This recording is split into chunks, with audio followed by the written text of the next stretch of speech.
जय हिंद दोस्तों। गोरखपुर राप्ती विस्तार में जहां पे साइकिल के से गिरने की वजह से कन्हैया चौरसिया की मौत हो गई थी, आज जीडीए के सचिव पुष्पराज सिंह साथ ही साथ उप जिलाधिकारी दीपक गुप्ता के साथ साथ विधायक पिपराइच विधायक महेंद्र पाल सिंह पीड़ित परिवार के घर पे पहुंचे और आर्थिक सहयोग दिया। आपको पहले बता दें कि जीडीए ने 3.5 लाख रुपए का मुआवजा पहले ही दे दिया था। उसके बाद से जो पति पत्नी है कन्हैया चौरसिया के माता पिता हैं, जो दोनों लोग विकलांग हैं, दोनों लोगों का विकलांग पेंशन बना है और साथ ही साथ प्रधानमंत्री आवास योजना का कागज भी उनको दिया गया है और राहत कोष से 2 लाख रुपए की भी मदद की गई है। देखिए इस संबंध में क्या कुछ कहा है विधायक महेंद्र पाल ने। साथ ही साथ विधायक महेंद्र पाल ने वार्ड नंबर 30 के पार्षद यूसुफ आजाद पर आरोप लगाया कि जो कार्यदायी संस्था है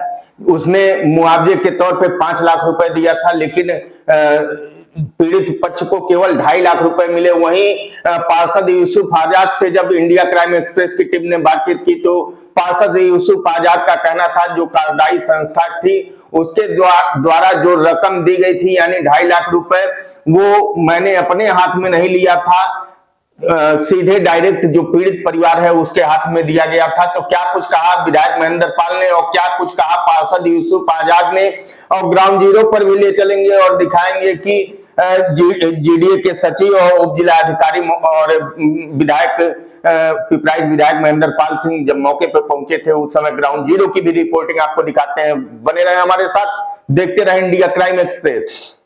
विधायक जी, आज आप कन्हैया चौरसिया के घर आए हैं, जिसकी 12 वर्षीय बच्चे की अकाल मृत्यु हो गई थी, क्या कहना चाहते हैं? देखिए जो घटना हुई है बहुत दुखद था और कन्हैया चौरसिया लड़का जो है सुबह वो निकला था, टहलने के लिए निकला था और वो संयोगवश जो काम चल रहा था जीडीए के द्वारा वहाँ वो एक नाली थी वहीं पर वो गिरा और सरिया उसके शायद बॉडी में जो पेट में घुस गया जिससे उसकी डेथ हो गई थी। माननीय मुख्यमंत्री जी ने त्वरित जो है उसमें उनका जो निर्देश हुआ उसके क्रम में गोरखपुर विकास प्राधिकरण के द्वारा 3.5 लाख की व्यवस्था, 2 लाख और प्लस एक आवास और दोनों बच्चे उनके जो माता पिता हैं बच्चे के कन्हैया के वो विकलांग हैं तो विकलांग पेंशन का वो भी स्वीकृति हो गई है, एक आवास की स्वीकृति हो गई है और 5.5 लाख रुपए इनको एक व्यवस्था तब दे दिया गया है। और जहां तक ठेकेदार की बात है, ठेकेदार ने भी 5 लाख रुपए सहायता भिजवाया है, जिसमें यहाँ का पार्षद वो बड़ा दुष्ट प्रवृत्ति का व्यक्ति है। वो उस 2.5 लाख 5 लाख में उसने 2.5 लाख रुपया ही दिया और 2.5 लाख रुपया अभी अपने पास रखा है। आज इस घड़ी में जब किसी माँ बाप का बेटा आज उसके पास नहीं है, वो चला गया है, ऐसे में एक पार्षद जो एक जनप्रतिनिधि होता है एक वार्ड का, इतना गैर जिम्मेदाराना जो ये पार्षद है, उसकी संवेदना मर गई थी कि जो पैसा अगर कोई संस्था एक मदद कर रही है अलग से 5 लाख रुपए, वो तो उसे दे देना चाहिए था। और उस पैसे में भी जो उसने 2.5 लाख रुपया दिया, ये कहा कि ये मैं अपने पास से दे रहा हूँ। ये कितनी एक गंदी मानसिकता का जो ये व्यक्ति है उदाहरण प्रस्तुत कर रहा है। आज यहाँ पर पूरे गांव सभा के सभी सम्मानित लोग यहाँ पर उपस्थित हैं। मतलब ये जो उसने ये जो कुकृत्य किया है ये क्षम्य योग्य नहीं है और उसे ऐसा नहीं करना चाहिए। वो जनप्रतिनिधि है, उसे तो सहयोग करना चाहिए। और हम लोग उसी निमित्त जो है आज इनके परिवार से मिलने आए थे। इनको जो है 3.5 लाख मैंने बताया कि गोरखपुर विकास प्राधिकरण से, 2 लाख रुपया मुख्यमंत्री राहत कोष से, इसके बाद एक इनको गोरखपुर विकास प्राधिकरण से एक जो के द्वारा एक माननीय मुख्यमंत्री जी के ही कोष से एक आवास की स्वीकृति और इनका जो है विकलांग पेंशन दोनों का पति पत्नी का ये हम लोगों ने करा दिया है। विधायक जी, ऐसे घटना की पुनरावृत्ति फिर ना हो सके, इसके संबंध में क्या प्रयास किया जाए? नहीं, कहीं न कहीं तो ये चीज़ें हैं। मान लीजिए जब काम समाप्त हो गया था तो इन चीज़ों को भी देखना चाहिए था कि वो शायद नाली पे ढक्कन नहीं था जी, और वो अगर सरिया बाहर निकला था। अब ये तो एक दुखद मैं कहूँगा कि ये घटनाक्रम है और मैं कहूँगा कि अपने जीडीए के हमारे यहाँ पर अधिकारी भी हैं, इस चीज़ों पर ध्यान देना चाहिए और जो वर्क समाप्त हो गए हैं तो उसमें इन चीज़ों का ध्यान दे करके उसके स्लैब की भी, नाली के ऊपर स्लैब भी डलवाने की व्यवस्था ये करें, तत्काल करें, ताकि ऐसी कोई पुनरावृत्ति न हो।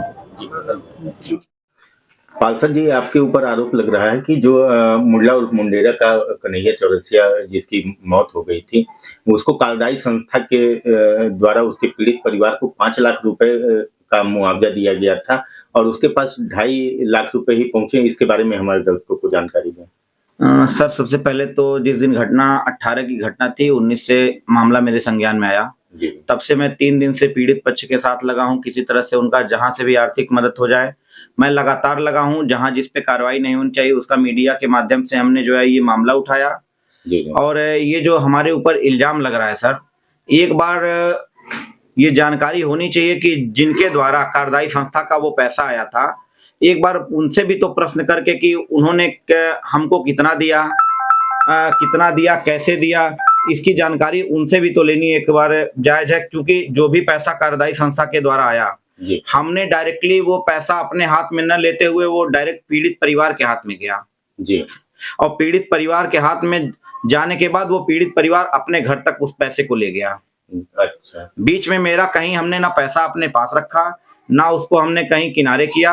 यानी आपका कहना है कि जो कार्यदायी संस्था के लोग आए थे उन्होंने केवल 2.5 लाख रुपए ही, जितना उन्होंने एक पैकेट के रूप में जो है एक पॉलिथीन में दिया सर, और तहरीर का वो क्या नाम है, पीड़ित परिवार के जो है परिवार को दिया उन्होंने। पीड़ित परिवार ने पैसा अपने पास रखा और अपने घर तक उन्होंने जो है उस पैसे को अपने पास लाया। अब उसमें एक बार उनकी भी तो जिम्मेदारी बनती है कि जिनके द्वारा वो पैसा आया था वो किसने और कितना लिया। जी। यानी आपका कहना है कि जितना पैसा मिला था वो डायरेक्ट पीड़ित परिवार के हाथ में ही मिला। हम अपने हाथ में हमने पैसा ना लिया था, ना हमने अपने हाथ से पीड़ित परिवार को दिया था। पैसा जो कार्यदायी संस्था के या जो भी थे हम उनको पहचानते नहीं है, क्योंकि वो सुबह से हमारे टच में थे, आके बातचीत करके किसी तरह से वो एक परिवार को आर्थिक मदद देना चाहते थे। जी। हमने बस उसमें मध्यस्थता करके जो है उस पैसे को डायरेक्ट पीड़ित और जो कार्यदायी संस्था के लोग थे उन्होंने पैसा पीड़ित परिवार को दिया। जी। यानी आपका कोई रोल नहीं है? नहीं, बिल्कुल सर, मेरा कोई रोल नहीं है। हमारे साथ चलना है सदर। हाँ, हम कल ठीक है, आइए। हाँ, तो हमारे जैसे हमारी सिस्टर आई है, तो हमारी भाभी आई हैं, मेरे भैया हैं। तो मैं बोला भैया भाभी से, भैया भाभी पापा जी बोले हैं सदर जाने। तो ठीक है, तो नहीं पापा जी आ गए। हमन के का तो खिड़की भाई हमसे बोल के गए हैं नेताजी आ रहे हैं, आप 2 बजे तक कहीं जाइए। हम वही बैठ के इंतजार कर रहे हैं। हाँ, नेताजी विधायक जी को हम इंतजार कर रहे थे। वकील जो आए बैठाए गाड़ी में, बोले सर 2 बजे बोले सर आने के, हमको जाना है। तो करेंगे चलो अभी तुरंत आ गए। ये नहीं बोले खाने जाना है कि कहाँ जाना है, कहने तुम चलो, तुमको गुप्त दान कुछ न कुछ तुमको मदद हम कराएंगे। गए मदद के बहाने, हम तो पढ़े लिखे नहीं हैं, साइन करा लिए हैं। भैया हमारे बड़े भाई साहब तो पीछे उनको पीछे बैठा। तो साइन का कोई मतलब नहीं, सुनो हमारी बात, तो साइन का कोई मतलब नहीं। आप लिख के दे देना कि हमसे ये ऐसे ही मतलब गुमराह करके कराएं, दिक्कत नहीं। हम वहाँ बात करके एप्लीकेशन देना, हम उसमें बात करेंगे, हम प्रयास करके। चिंता मत करो, उनके साइन से नहीं सर, 2.5 लाख रुपया सर साइन से उनके कोई परेशानी भी नहीं है, वो सही बात है, लेकिन वो साइन तो गलत है। वहाँ से 3.5 लाख रुपए आया है, इसको 2.5 लाख मिला है, 1 लाख रुपए अभी अपने पास वो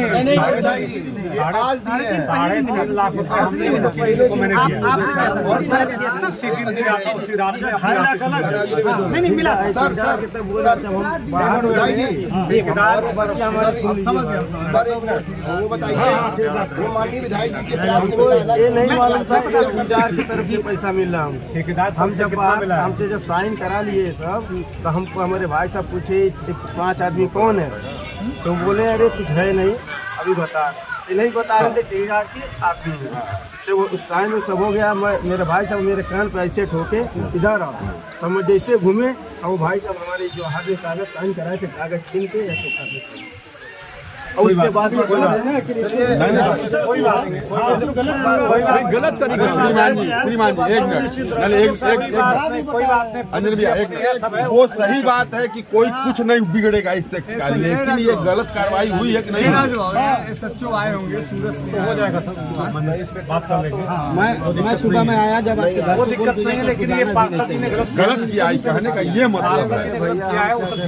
धोखा किया। चलो ठीक है, वो हम देख लेंगे। अच्छा ये बताइए, जब विधायक जी बांटा तो कौन परेशानी इनके हो जाए, लेकिन ये गलत किए हैं कि नहीं किए?